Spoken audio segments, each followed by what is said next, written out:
시편 119편은 이처럼 말씀에 관련된 8개의 글자들이 있다는 건 제가 여러 차례 말씀을 드렸는데 이것은 여러분들이 좀 익숙해지면 좋을 듯 합니다. 또한 이 8글자를 기준으로 해서 각 119편의 각 연들은 이 8이라는 숫자를 통해서 176절을 구성하고 있고 이 8개의 중요한 말씀의 동의어들은 빠짐없이 다 들어가 있습니다. 먼저 33절입니다. 이 33절은 히브리 알파벳 해라는 걸로 시작이 됩니다. 사실 해가 어떤 글자인지는 우리 일반 성도는 알 필요도 없습니다. 이렇게 보면 꼭 집 모양처럼 되어 있죠. 맨 첫 히브리 글자는 맨 오른쪽부터 가니까요. 이 두 번째 절 34절도 마찬가지로 해로 시작됩니다. 그리고 세 번째 절도 마찬가지입니다. 모든 절이 이렇게 해라는 이 글자로 시작이 되고 있습니다. 그런데 이 글자가 특별히 제가 오늘 말씀드리는 이유는 우리나라 말로 치면 히읗으로 시작되는 것이지만 해라는 글자를 어떤 단어든지 맨 앞에 동사 앞에다 붙이면 어떤 뜻이 되냐면 사역동사가 돼버립니다. 그래서 뭐뭐하게 만들다, 시키다, 그리고 뭐뭐하게 만들다라는 뜻을 가지고 그런 뜻을 만들게 됩니다. 우리가 지금까지 봐왔던 것처럼 제일 강조하는 것이 첫 번째 나왔다면 그 다음에 강조하는 두 번째 강조점은 맨 끝에 있다고 했습니다. 33절에 보면 한글로서는 이것이 어순 때문에 잘 눈에 띄지 않지만 제가 말씀드리는 것을 표시를 해두면 좋을 것 같습니다. 33절에서 제일 먼저 강조를 하는 것은 가르쳐 달라는 겁니다. 가르치소서. 그 다음에 두 번째는 끝까지라는 뜻입니다. 그리고 제가 노란색으로 표시한 것들은 아까 말씀드렸던 8가지의 동의어들이 여러 가지 형태로 나타나는데 그것을 표시해 두었습니다. 여기선 율례라는 겁니다. 34절에는 첫 번째가 바로 깨닫게 하여 주소서라는 것이고 마지막은 전심으로라는 말입니다. 35절은 향하게 하옵소서라는 것이고 마지막은 즐겁다라는 뜻입니다. 그리고 36절의 첫 번째는 향하게 해달라, 그리고 마지막 강조점은 탐욕입니다.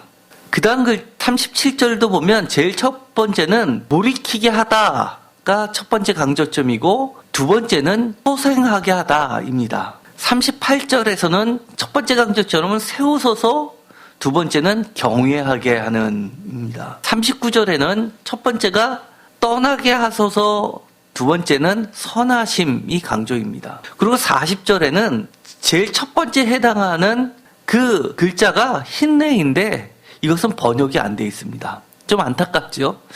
번역을 했으면 훨씬 좋았을 텐데 라는 생각이 듭니다. 그런데 영어 성경에는 그것을 분명하게 번역을 해놓고 있습니다. behold라고. 흰레는 주로 어디에 쓰였냐면 우리가 예레미야서 할 때도 또는 선지서에서도 아주 자주 나오는 단어입니다. 보아라 하면서 그 다음에는 하나님의 말씀이 선포될 때 아주 전형적으로 나오는 글자입니다. 그리고 마지막에는 소성케 하소서, 살아나게 하소서가 두 번째 강조점입니다. 맨 뒤에 놓여 있습니다. 그리고 중간에 8개의 중요 단어들, 예를 들어서 40절에는 법도, 그리고 39절에는 규례. 사실 이 규례라고 번역했지만 원어는 미시파트는 사실은 판결입니다. 재판이고 판결입니다. 그리고 38절에는 말씀, 그리고 37절에는 도. 여기선 길로 번역되어 있습니다. 이거는 사실은 8가지에 들어가지는 않지만 제가 대렉이라고 해서 9번째 글자로 추가를 한 것이 있었습니다.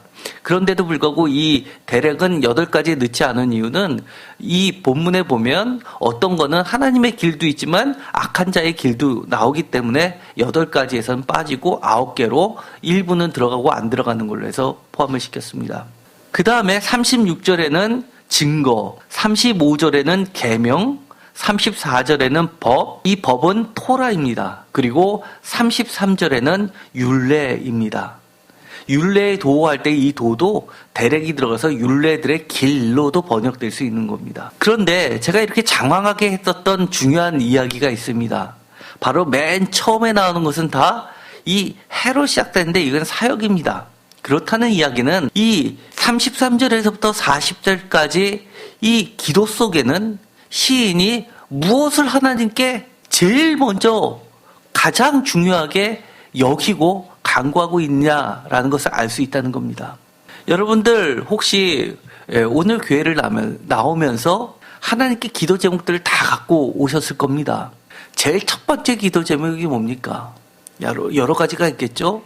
자녀들을 위한 기도, 그리고 건강을 위한 기도, 그리고 뭐 사업을 위한 기도, 뭐 가정의 평화 같은 것도 있고 나라의 평화 여러 가지가 있을 겁니다. 그런데 이 시인은 첫 번째를 나의 비난에서 벗어나게 해달라고 하는 것이 아니라 내게 가르쳐달라고 기도를 합니다. 두 번째도 34절에도 깨닫게 해달라고 기도합니다. 그리고 세 번째는 나를 행하게 주님의 길로 걸어가게 해달라고 실천할 수 있게 해달라고 기도합니다. 그리고 네 번째는 내 마음이 향하게 해달라고 기도를 하고 있습니다. 오직 주의 증거들에. 다섯 번째는 돌이키게 해달라고 간구합니다. 38절에는 세워달라고 기도합니다. 그리고 39절에는 떠나게 비방에서 벗어나게 해달라고 기도합니다. 그리고 40절에는 살아나게 해달라고 기도합니다. 그렇다는 얘기는 이 8개 중에서 6개는 주의 말씀과 관련된 겁니다. 하나님을 더 잘 믿게 해달라는 겁니다. 39절과 40절에 가면 시인의 직접적인 곤란함이 드러납니다. 그렇게 두려워했던 비방에서 떠나게 해달라고, 그리고 내가 여러 가지 어려움을 당해서 죽을 지경까지 갔는데 그런 것에서 벗어나서 드디어 구원받게 해달라고 마지막에 기도를 하고 있습니다. 그러면서 이렇게 기도하는 이유가 바로 해라는 단어라는 겁니다. 왜 우리가 기도할 때 뭐뭐 하게 해달라, 뭐뭐 해달라고 하면서 기도 많이 하시죠? 어떤 분들은 다 그것을 무조건적으로 다 기복신앙이라고 해서 완전히 그것이 잘못된 것처럼 치부해 버리시는 분들도 있습니다. 그러나 그런 건 굉장히 조심해야 됩니다. 여기서 이 시인이 여러 가지를 이야기하면서 앞에 부분은 말씀 신앙적인 걸 이야기하지만 뒤에 가서 여러 가지 자신의 곤란한 점에서 벗어나고 그리고 생명도 구원받고 라고 기도할 수 있는 것은 기복이라기보다도 시인의 가장 중심적인 내용, 하나님께서 시켜달라는 겁니다. 하나님께서 사역, 강제로 뭐뭐하게 만들어달라는 겁니다. 우리가 쉬운 말로 바꿔버리면 이렇습니다. 개입해 주세요라고 이야기하는 겁니다. 이것은 굉장히 중요합니다. 우리가 인생을 살면서 하나님께 여러 가지 이유를 가지고 기도를 합니다. 그런데 내 인생에서 가장 큰 축복은 뭡니까? 하나님이 내 인생에 개입해 주시는 겁니다. 비록 내가 내 판단에서 이게 옳고 그른지를 어느 정도는 누구나 할 수 있습니다. 그럼에도 불구하고 이것은 여전히 우리에게 꼭 필요한 기도문이라는 겁니다. 우리가 간구를 할 때 늘 우리는 하나님의 개입을 요청해야 되는 겁니다. 예를 들어서 우리가 사업을 할 때도 우리가 열심히 해서 사업을 운영할 수 있습니다. 그러나 하나님께서 개입해 주셔서 하나님께서 구체적으로 마치 사장님인 것처럼 아니면 컨설턴트가 돼서 이렇게 하고 가르쳐 주시고 그리고 우리가 그 교훈을 받아서 그것대로 나가는 것이 사실은 하나님 보시기에는 가장 이상적인 겁니다. 우리가 왜 실수를 합니까? 내 생각대로 하다 보니까 그런 겁니다. 우리가 살다 보면 내 진심은 안 그런데 여러 가지 오해를 불러일으키는 경우들이 많이 있습니다. 때로는 사람들과의 관계 자체가 너무나 피곤해서 혼자 조용한 곳으로 도망가고 싶을 때도 있습니다. 그런데 오늘 이 시인은 우리가 사람이 많든 적든 사람들 사이에 있든 아니면 혼자 지내든 관계없이 우리 모두는 하나님의 개입 아래서 사는 존재라고 이야기를 하는 겁니다. 무엇을 하나님께 간구하고 있습니까? 이 시인처럼 주님의 율례의 도를 가르쳐 달라고 간구하고 있습니까?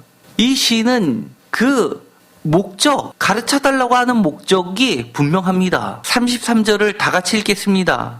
여호와여 주의 율례의 도를 내게 가르치소서 내가 끝까지 지키리이다. 뭐 때문에 가르쳐달라고 합니까? 끝까지 지키기 위하여. 화면을 보시면요, 제가 표준 세번역과 공동 번역으로 번역된 것들 다 띄워놨습니다. 개역개정은 성경이 있으니까 성경을 보시면서 비교해서 보시면 좋을 듯합니다. 여기 보면 33절에 표준 세번역은 언제까지든지 그것을 지키겠습니다라고 번역을 했습니다. 그런데 공동 번역은 좀 독특하게 번역했습니다. 그대로 지키고 상급을 받으려 하옵니다라고 번역을 했습니다. 매우 다르게 번역했죠. 그런데 히브리 원문에 대한 해석이 이처럼 많이 상이합니다. 어떤 학자들은 이처럼 끝까지 언제까지든지 그것을 지키겠다라고 그 글자를 번역하시는 분도 계시고 또 어떤 분은 상급으로 번역하시는 분들도 계십니다. 그래서 그 견해들을 후자의 견해를 이 공동 번역은 많이 번역을 했는데 이것 또한 많은 지지를 받는 해석입니다.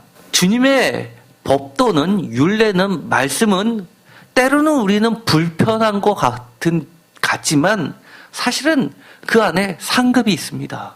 하나님의 가르침은 때로는 우리가 꼭 그래야만 할까라는 생각이 들지만 반드시 하나님으로부터의 보상이 있습니다.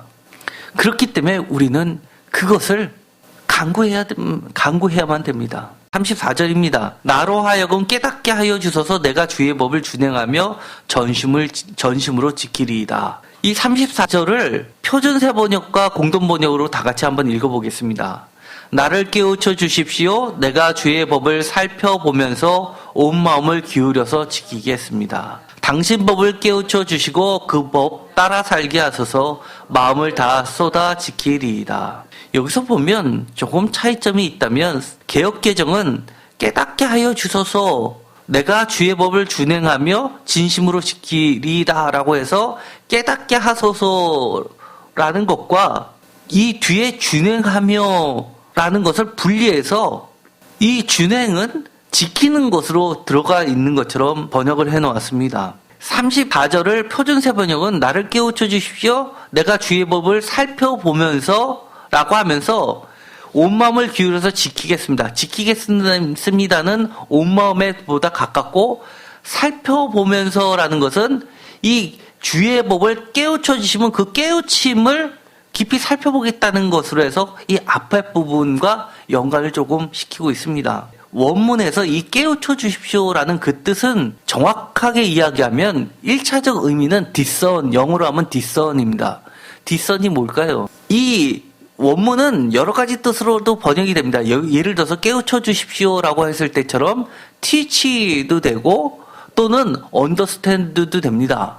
그런데 가장 기본적인 것은 discern입니다. discern은 뭐냐면 차이점을 명확하게 구분해서 분간하는 분별입니다. 살다 보면 분별을 하지 못할 때가 너무 많습니다. 영성이라는 게 뭔가요? 명확하게 애매하게 그런 것도 같고 아닌 것도 같은 것이 아니라 명확하게 이것은 그렇고 저것은 저렇다라고 분별하는 게 영성 아닙니까? 그래서 영분별의 은사라는 것도 바울은 이야기합니다. 제가 청년 때 제일 많이 기도했던 기도 제목들 중에 하나가 바로 영분별의 은사를 저는 참 많이 간구했었던 것 같습니다. 지금도 그 기도는 하고 있지만 이것은 한도 끝도 없는 것 같습니다.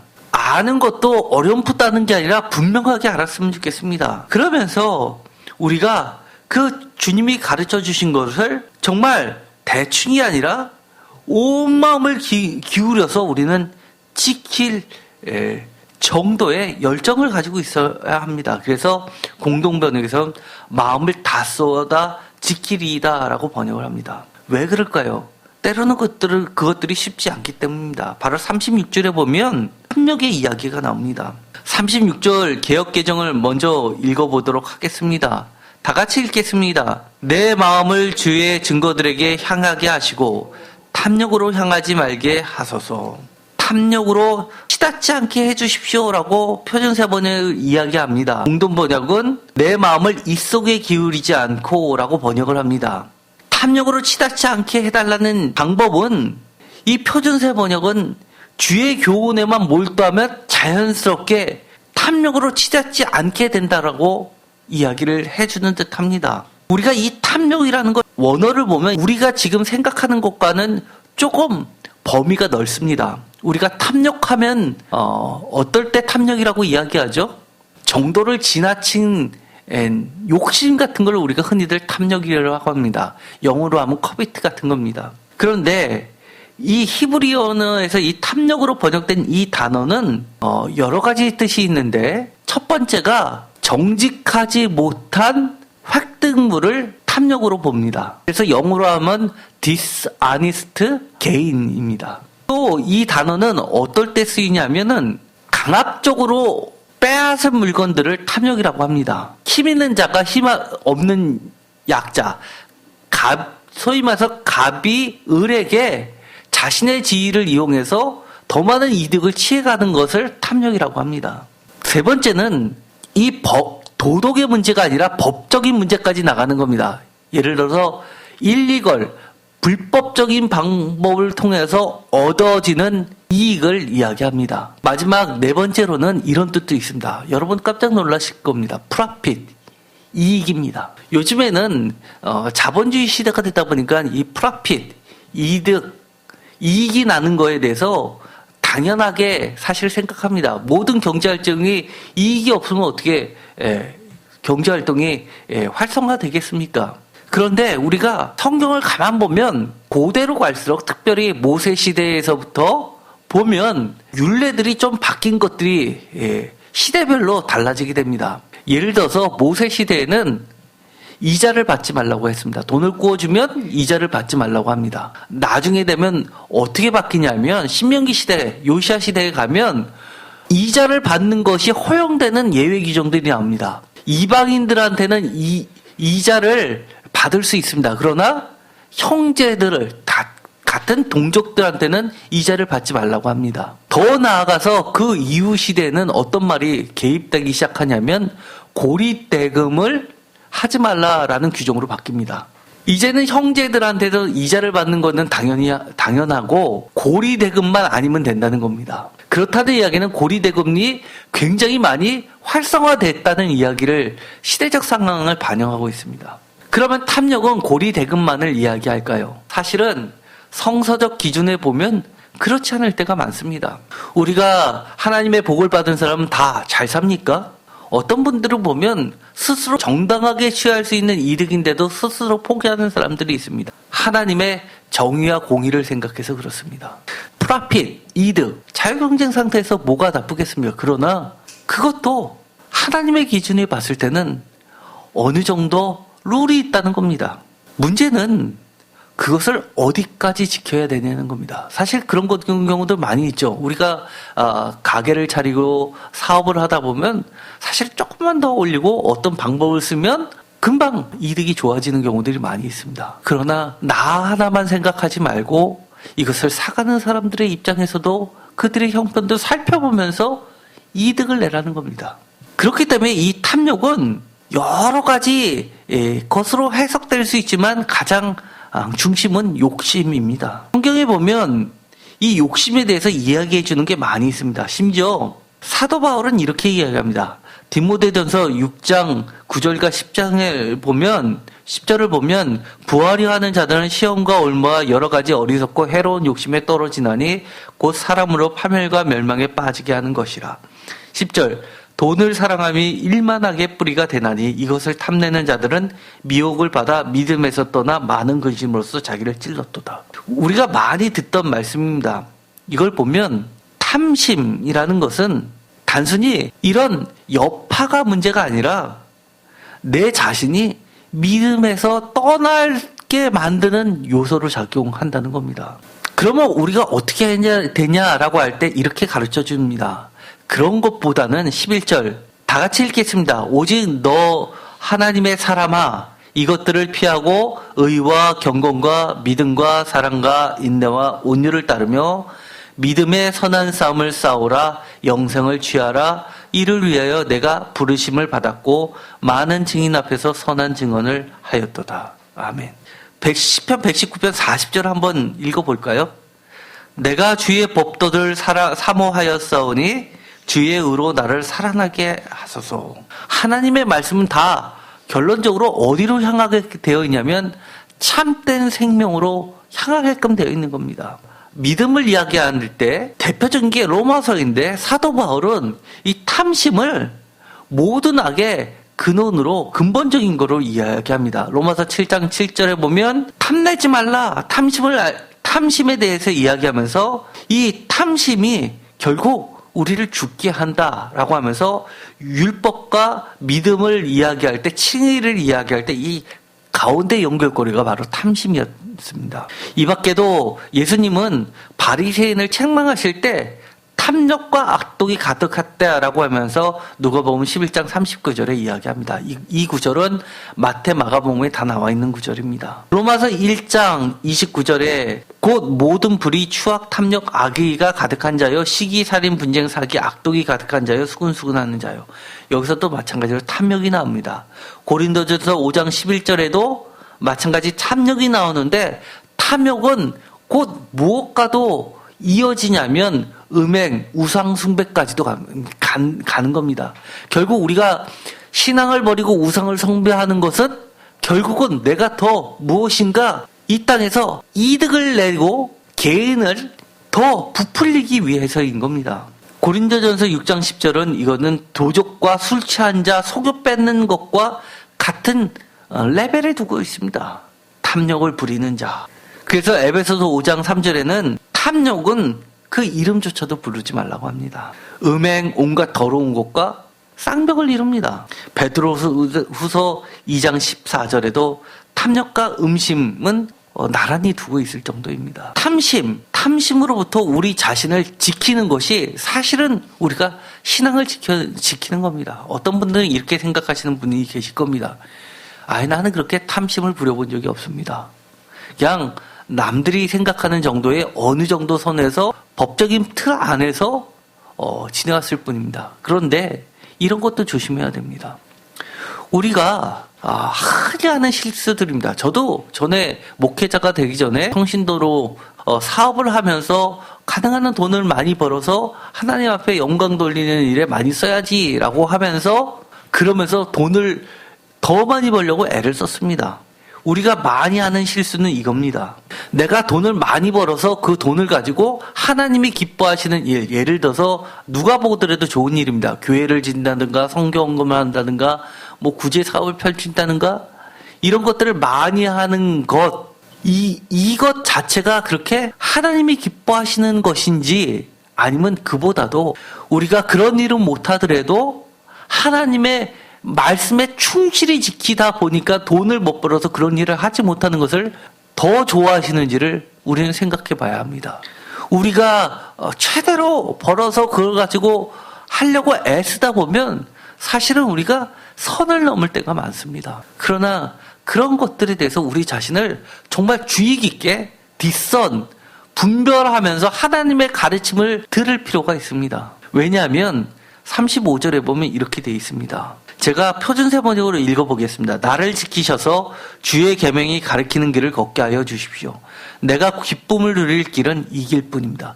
이 길뿐이 기쁨이 되기 때문이 그렇습니다.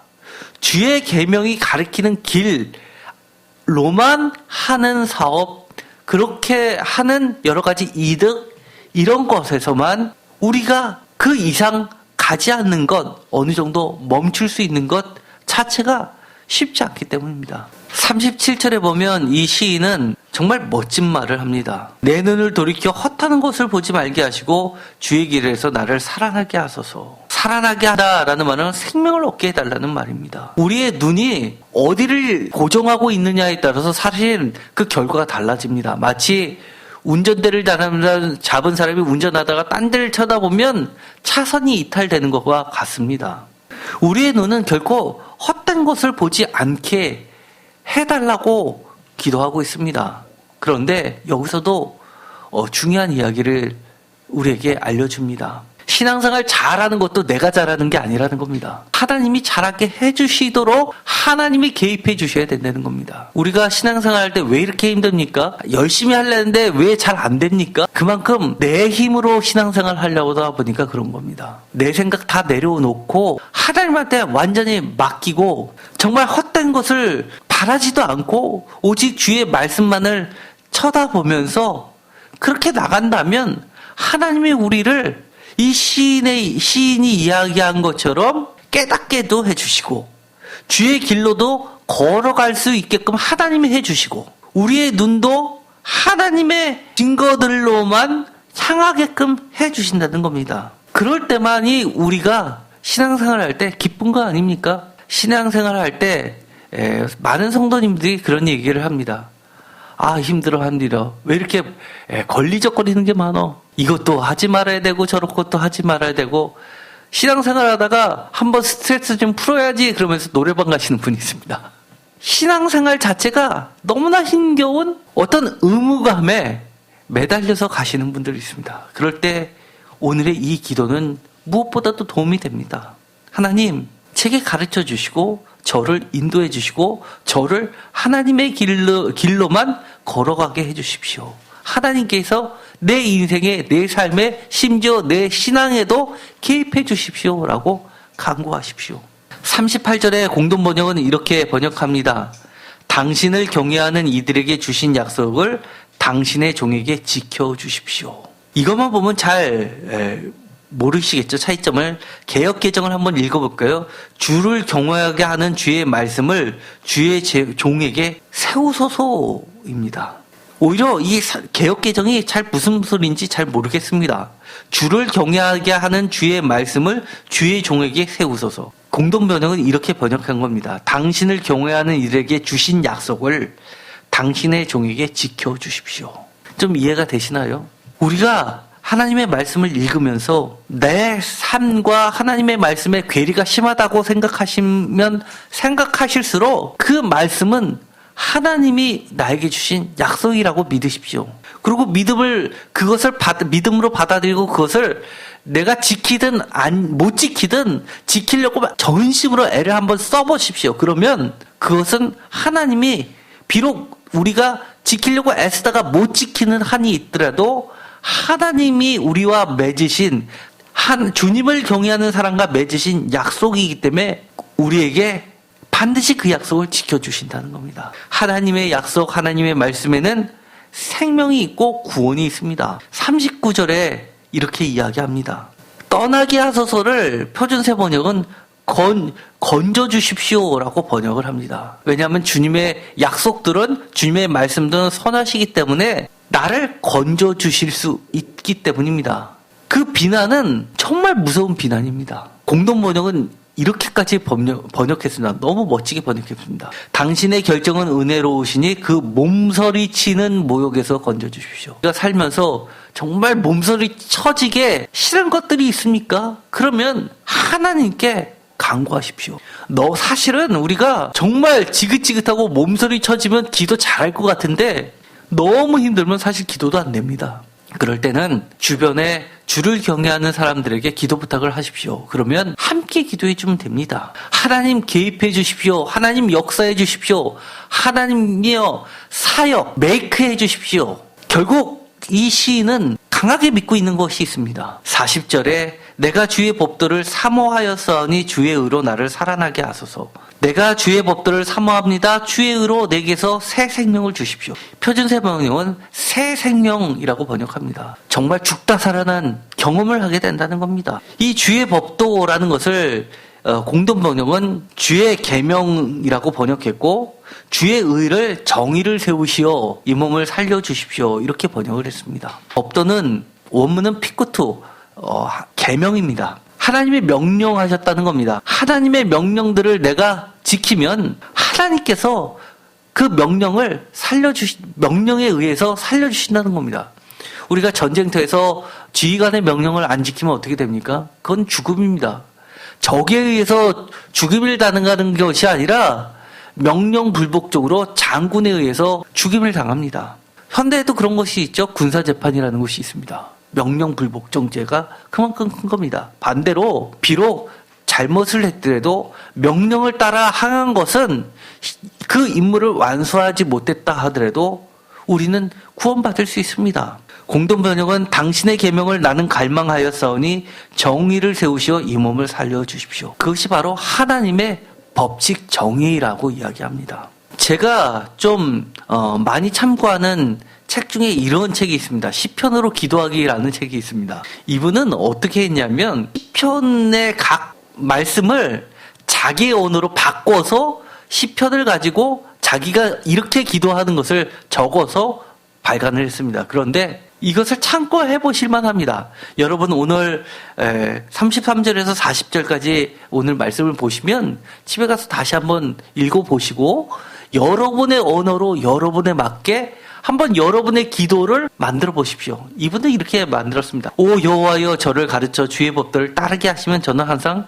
순종할 것입니다. 저를 도우사 주의 법을 깨닫게 하시면 저는 그것을 온 마음으로 준행할 것입니다. 주의 명령을 따르게 하시면 저는 그것을 즐거워할 것입니다. 주의 증거를 향해 제 마음이 일어나게 하시면 저는 탐욕으로 이기적이 되지 않을 것입니다. 제 눈을 헛된 유혹에 돌리지 않게 하시고 주의 말씀으로 제 인생을 새롭게 하소서. 주의 말씀을 저에게 채우사 경외함으로 주를 경배하게 하소서. 제가 두려워하는 것들을 멀리하시고 주의 선한 심판을 제게 주소서. 저는 주의 법도를 알기 갈망하니 제 소망을 회복하사 의롭게 하소서. 아주 느낌이 다르죠? 그런데 사실은 이걸 뜯어놓고 보면 각절이 거의 70% 이상 똑같습니다. 그런데도 이렇게 자기에 맞춰서 많이 바꿔놨습니다. 여러분들도 제가 누차 강조했던 거죠. 시편은 특별히 한 절 읽고 아멘, 한 절 읽고 아멘 해도 훌륭한 기도라고 말씀을 드렸습니다. 각 사람의 처지는 다 틀릴 수 있습니다. 그러나 이것은 저에게도 적용되지만 여러분에게도 오늘 꼭 필요한 기도입니다. 저는 지금도 이렇게 이야기합니다. 제 신앙생활에 제 삶의 활력소가 되기를 원합니다. 정말 교회에 오는 것 자체가 늘 기쁨이기를 바랍니다. 아니 바라는 게 아니라 사실 그렇습니다. 제가 옛날에 직장생활하고 사업하고 할 때도 사실 어떤 말씀을 읽으면 저는 인터넷을 통해 뒤져가지고 그 본문을 찾아서 여러 목사님들의 설교를 다 들었습니다. 그래서 제가 컴퓨터를 딱 키면 첫째 화면이 예를 들어서 C3TV가 뜨게 됩니다. 거기 보면 여러 목사님들이 이렇게 쭉 나와 있는데 거기다 검색란에 어디 몇 장 몇 절 치면 그거에 해당하는 목사님 설교들이 쭉 뜨는데 그거를 꼭 다 들어봤습니다. 그러면서 그때 제가 목회자가 되리라고는 저는 희망하지는 않았지만 이런 생각은 했었습니다. 야, 나도 하루 종일 목사님처럼 말씀 있고 기도하고만 살았으면 좋겠다. 이런 생각은 했었습니다. 지금 사실 저는 제 소원을 하나님께서 들어주셨습니다. 비록 저는 한 번도 제가 목사가 되겠습니다라고 소원한 적은 한 번도 없지만 이 주님의 말씀을 읽고 묵상하고 그런 모든 것들이 저의 삶의 기본이 되었다는 것 자체가 너무나 감사합니다. 그동안 제가 얼마나 제 눈을 다른 데 돌리고 살았는지 생각하면 어떻게 보면 인생이 좀 아깝기도 합니다. 좀 더 내 눈을 하나님의 말씀에만 좀 집중했었으면 얼마나 좋았을까. 또 지금은 또 이런 생각도 있습니다. 제가 여러분 잘 아시는 것은 정말 죽다 살아났죠. 그런데 제가 가끔 저희 아내한테 이런 얘기합니다. 제가 목회자가 됐으니까 하나님이 살려주셨지. 이런 생각입니다. 이건 사실 맞는 소리는 아닙니다. 제가 옛날처럼 그렇게 돈 번다고 뛰어다녔더라면 하나님이 살려주셨을까? 라고 생각하면 잘 모르겠습니다. 아마 직장에서도 잘렸겠죠. 그렇게 몇 개월 동안 직장을 못 나가면 회사에서 그냥 뒀겠습니까? 정말 저는 지금은 저의 직업이 돼버렸지만 저는 이것을 제 직업이라고 생각하지 않습니다. 그저 즐거움입니다. 다른 것들은 다 모르겠지만 여러분들도 목회자가 되면 갑자기 아마 가난해질 겁니다. 그럼에도 불구하고 이것만큼은 여러분도 저와 한 가지가 됐으면 좋겠습니다. 정말 하나님의 말씀을 즐거워했으면 좋겠습니다. 교회를 정말 사모했으면 좋겠습니다. 예배를 통해서 내 영혼이 살아나는 것을 매일매일 경험했으면 좋겠습니다. 하나님을 사랑하는 것 여러 가지일 겁니다. 그러나 저는 그 사랑하는 만큼 하나님과 가까워지고 싶고, 하나님과 가까워지는 방법은 내가 주님 앞에 더 가까이 가는 것도 가능하지만, 반대로 하나님이 내게 더 가까이 오시게 하는 것도 또 하나의 방법입니다. 바로 이 시인은 이 33절에서 40절까지 그것에 집중하고 있는 겁니다. 그 모든 것을 이렇게 이야기합니다. 내가 주님 말씀을 끝까지 지키겠습니다. 주의 율례의 도를 내게 가르치십시오 라고 이야기하는 게 아니라, 주의 율례들의 도를 내게 가르치십시오. 그러면 내가 끝까지 그것을 붙잡고 지켜나가겠습니다. 이렇게 순서를 바꿔놓고 있다는 겁니다. 오늘 이제 말씀을 마치려고 합니다. 정말 주님이 여러분의 삶 가운데 한 발자국 더 깊이 오시게끔, 또 그것을 간절히 삼으면서 하나님께 기도하시기 바랍니다. 내 삶에 더 적극적으로 개입해 주십시오. 제 삶에 제가 보더라도 하나님이 하셨어라는 일들이 곳곳에 있게 하여 주옵소서라고 기도해 주시기 바랍니다. 기도하고 마치겠습니다. 하나님 감사합니다. 오늘 말씀을 통해서 우리가 시인의 신앙을 배우게 됩니다. 여러 가지 상황 속에서 간절히 주님이 나의 삶에 개입해 주시기를 간절히 소원하고 있습니다. 오늘 저희들에게도 하나님께서 모든 일들, 작은 것까지도 일일이 다 개입해 주십시오. 내 생각이 아니라 하나님이 가르쳐 주신 대로 우리가 분별하면서 하나님의 율례의 길로만 살아가게 하여 주옵소서. 그것이 우리의 기쁨이 됩니다. 결국 우리를 살리게 합니다. 우리를 살아나게 하여 주옵소서. 예수님의 이름으로 기도드렸습니다. 아멘.